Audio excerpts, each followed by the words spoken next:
दोस्तों, हमारी book value of present का पार्ट 29 यानी भाग 29 अपनी शक्तियों को पहचानो। अपनी आंतरिक शक्तियों को पहचानो जो तुम्हारे अंदर ही समाहित हैं। अपनी शक्तियों और ऊर्जा को सबसे मजबूत बिंदु पर केंद्रित करो। बहुत सी खानों को थोड़ा थोड़ा करके खोदने की कोशिश करने की बजाय एक ही बड़ी खान को गहराई तक खोदने से लंबे समय तक ज्यादा फायदा होता है। लक्ष्य पर ध्यान केंद्रित करके किया गया प्रयास कभी विफल नहीं होता। केंद्रित प्रयासों की हमेशा जीत होती आई है और निखरे हुए प्रयासों की जीवन में कभी हार नहीं होती। अपनी प्रगति के लिए सच में शक्ति की खोज कर रहे हो तो जीवन में ऐसे ऐसे लोगों का चुनाव करो जो आपको सकारात्मकता से भर दें और आपके अंदर वो ऊर्जा का भंडार भर दें जो कभी कम ही ना हो। कहावत है, गाय वही खोजो जो ज्यादा दूध देती हो और लंबे समय तक दूध देती हो। आज के समय में देखा जाए तो हम बट गए हैं यानी विभाजित हो गए हैं और यह विभाजन एक महामारी की तरह फैल रहा है। देश में, राजनीतिक समूहों में, परिवार में, समाज में, यहाँ तक कि व्यक्तियों के बीच में हम सब विभाजित अवस्था में हैं। यही कारण है हम अपने दिमाग को किसी एक दिशा में स्थिर नहीं रख पाते क्योंकि हमारा ध्यान हजारों दिशाओं में भटकता रहता है। आज के समय में संघर्ष बहुत बढ़ गया है परंतु हमारी उसे झेल पाने की शक्ति कम हो गई है और यह भी सच है हमने इस नियति को अपने जीवन में अपना लिया है। इसका समाधान आज भी हो सकता है। आइए विचार करते हैं। अगर विचार अच्छे लगे तो आप अपने सुझाव हमारे कमेंट बॉक्स में जरूर लिखें। इसका समाधान है खुद के भीतर वापस लौटना, अतीत में हुई गलतियों को सुधारना और कार्य के प्रति एकाग्र होकर वापस लौट जाना पूरी लगन के साथ।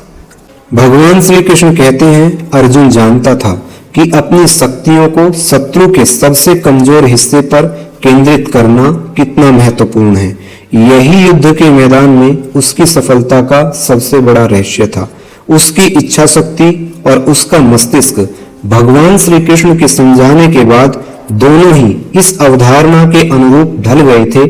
एक उद्देश्य के प्रति पूरी तरह समर्पित होना और उस पर ध्यान केंद्रित करना, मतलब एक ही लक्ष्य पर पूरी तरह एकाग्रता कर लेना आपके लक्ष्य पर उसी तरह प्रभाव डालती है जिस तरह कोई तीर हर बार अपने निशाने पर पहुंचता है और शत्रु घबरा जाता है। अगला उदाहरण कैसनोवा का है जो अपनी सफलता का राज बताते हैं। कैसनोवा में एक लक्ष्य पर ध्यान केंद्रित करने की योग्यता थी। कैसनोवा एकाग्रता से अपने लक्ष्य का तब तक पीछा करते थे जब तक वो उसे हासिल न कर लें। जब उन्हें वेनिस की एक जेल में बंद कर दिया गया जहां से कभी कोई कैदी भागा ही नहीं था, पर कैसनोवा ने वहां से केवल और केवल भागने पर ध्यान केंद्रित किया। उन्होंने महीनों तक सुरंग खोदी लेकिन जब मंजिल बिल्कुल करीब थी तभी उनकी काल कोठरी बदल दी गई। लेकिन कैसनोवा इससे हताश नहीं हुए, लगन से अपने लक्ष्य की दिशा में लगातार लगे ही रहे और अंततः भागने में कामयाब भी हो गए। उन्होंने बाद में अपने शब्दों में लिखा, मेरा हमेशा यह विश्वास रहा है कि जब कोई इंसान अपने दिमाग में कोई चीज ठान लेता है और उसकी योजना पर अमल करने में पूरी तरह से जुट जाता है तो वह अवश्य सफल हो जाता है, चाहे राहों में कितनी ही बाधाएं क्यों न आ जाएं। मन की एकाग्रता और लक्ष्य पर ध्यान केंद्रित एक ऐसी शक्ति है जिसका उदाहरण आप आज वर्तमान समय में देख सकते हैं। एक आम इंसान चाय बेचने वाला देश का प्रधानमंत्री बन सकता है। पेट्रोल पंप पर गाड़ियों में पेट्रोल भरने वाला एक आम वर्कर भारत का सबसे अमीर आदमी बन सकता है। साइकिलों पर आयुर्वेदिक दवाइयां सप्लाई, गली गली में योगा कराने वाले बाबा रामदेव इतनी बड़ी पतंजलि योग पीठ बना सकते हैं जो विश्व में विख्यात है। तो फिर आप और हम ये सब क्यों नहीं कर सकते हैं? हम असफल तब हो जाते हैं जब हम एक ही समय में दो नावों में सवार होने की कोशिश करते हैं। आपके अंदर जितनी ऊर्जा है, जितनी शक्ति है, उसे बढ़ाने के लिए या उसे जगाने के लिए आपको अपने से ज्यादा शक्तिशाली लोगों की मदद की जरूरत पड़ेगी ही पड़ेगी।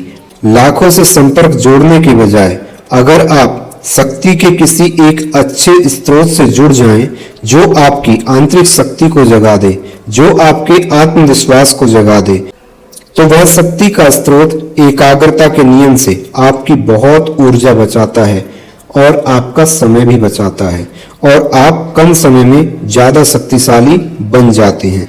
वैज्ञानिक निकोलाई टेस्ला इसी कारण से बर्बाद हो गए। टेस्ला कभी किसी एम्प्लॉय संरक्षक को महत्व नहीं दे पाए और ना कभी एकाग्र होकर किसी पर विश्वास कर पाए। वो उन पर विश्वास नहीं करते थे जो उनके पास हैं, बल्कि हमेशा दर्जनों एम्प्लॉय यानी संरक्षक खोजने में लगे रहते थे।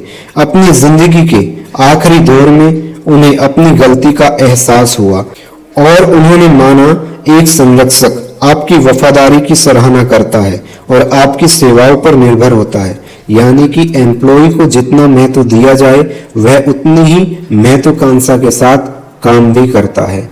और अंत में शक्ति हमेशा एकाग्रता में ही समाहित होती है। आप एक तीर से दो निशाने नहीं लगा सकते हैं। अगर आपके विचार भटकते रहेंगे तो आपका निशाना लक्ष्य पर नहीं लगेगा। हमारे दिमाग और तीर को एक बन जाना चाहिए। मानसिक और शारीरिक शक्ति की एकाग्रता से ही आपका तीर निशाने पर लगेगा और लक्ष्य हासिल हो जाएगा। एकाग्रता को हमें जीवन में बिखराव से ज्यादा यानी भटकाव से ज्यादा बहुमूल्य मानना चाहिए और यह एकाग्रता केवल दिखावे के लिए न हो, बल्कि आपकी गुणवत्ता में इसकी झलक दिखाई देनी चाहिए। तभी आप एक मूल्यवान व्यक्ति की तरह अच्छा जीवन जी सकोगे और अपनी ऊर्जा और शक्ति के साथ पूरे जीवन अपने आप को अच्छा महसूस भी कराओगे। अगर आपको हमारी बातें अच्छी लगी हो तो आप हमारे चैनल को लाइक, सब्सक्राइब, शेयर जरूर करें। बेल आइकन दबाना ना भूलें ताकि आने वाले नोटिफिकेशन आप तक आसानी से पहुंच सके और अपने सुझाव हमारे कमेंट बॉक्स में जरूर लिखें। धन्यवाद।